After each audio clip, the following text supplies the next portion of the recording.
आप सबको जय मसीह की। परमेश्वर आप सबको बहुत आशीष दे। आज का ये वचन मेरी प्रार्थना है कि आपके हृदय को छुए और आपके जीवन में एक बहुत बड़ी आशीष को लेके आए। प्रेरितों के काम उसका 16 अध्याय उसका 34 पद इस प्रकार कहता है कि उसने सारे घराने समेत परमेश्वर पर विश्वास करके आनंद किया। मेरे प्रियो, हमारे जीवन में विश्वास एक बहुत बड़ी बात है जो हम परमेश्वर के ऊपर में करना है। परिवार में विश्वास का वातावरण हो, ये कितने आनंद की बात है।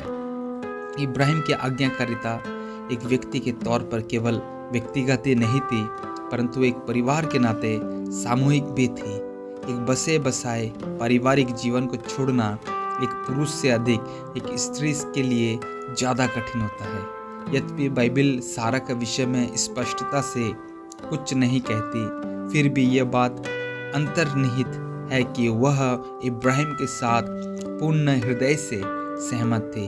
जब इब्राहिम ने उसे परमेश्वर की बुलाहट के विषय में बतलाया कि उन्हें ऊर छोड़ना है, उसने इब्राहिम की बुलाहट को अपनी खुद की बुलाहट के समान अपनाया।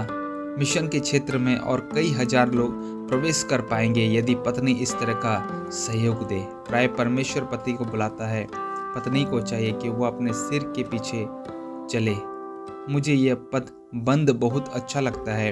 विश्वास द्वारा सारा ने भी न केवल ऊर छोड़ने की परमेश्वर की बुलाहट में, परंतु परमेश्वर की आज्ञा जो उसने इसहाक को बलिदान करने की दी थी, उस पर भी सारा पूर्ण रूप से इब्राहिम के साथ सहमत हुई कि वे परमेश्वर की आज्ञा का पालन करें।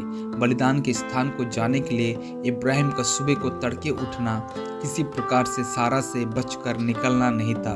मोरिया पर्वत पर बहुत दूर था और ये एक व्यवहारिक ज्ञान है कि लंबी यात्रा की शुरुआत बिहान को तड़के की जाए। सारे यह जानते थे कि यदि परमेश्वर उसकी मृतक कोख में जान डाल सकता है तो वो उसके बलिदान किए हुए पुत्र को भी पुनर्जीवित कर सकता है। ऐसे कई जवान हैं जो अपने माता पिता के विरोध के कारण परमेश्वर के काम में नहीं आ सकते। यीशु ने इस परिस्थिति का गंभीरता से अवलोकन किया। जो इन छोटों में से किसी एक को ठोकर खिलाता है, उसके लिए भला होता कि चक्की का पाट उसके गले में लटकाया जाता और वह समुद्र में डाल दिया जाता। वे बच्चे धन्य हैं जो ऐसे घरों में बढ़ते हैं जहां परमेश्वर के प्रति आज्ञाकारिता को सर्वोच्च प्राथमिकता दी जाती है। परमेश्वर ये बात पहले ही से जानता था और उसने इब्राहिम के विषय में एक गवाही दी कि वह अपने बालकों को भी परमेश्वर के प्रति आज्ञाकारी रहने में प्रशिक्षित करेगा।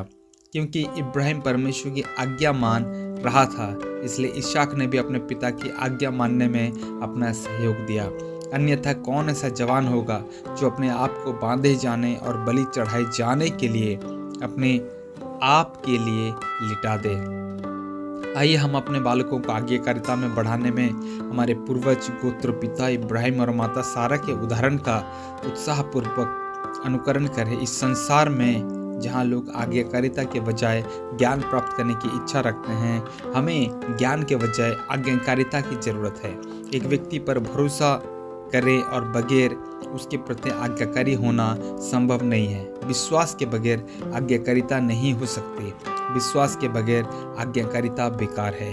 पारिवारिक जीवन के लिए विश्वास और आज्ञा पालन एक पक्षी के दो पंखों के समान है। विश्वास को जन्म देता है और आज्ञाकारिता आज्ञाकारी को जन्म देता है। परमेश्वर इस वचन के द्वारा आप सबको बहुत आशीष दे कि परमेश्वर आपके जीवन में और आपके परिवार में विश्वास और आज्ञाकारिता का माहौल को लेकर आए, ताकि आपके परिवार सुंदर महक से भर जाए। आप सबको जय मसीह की। God bless you.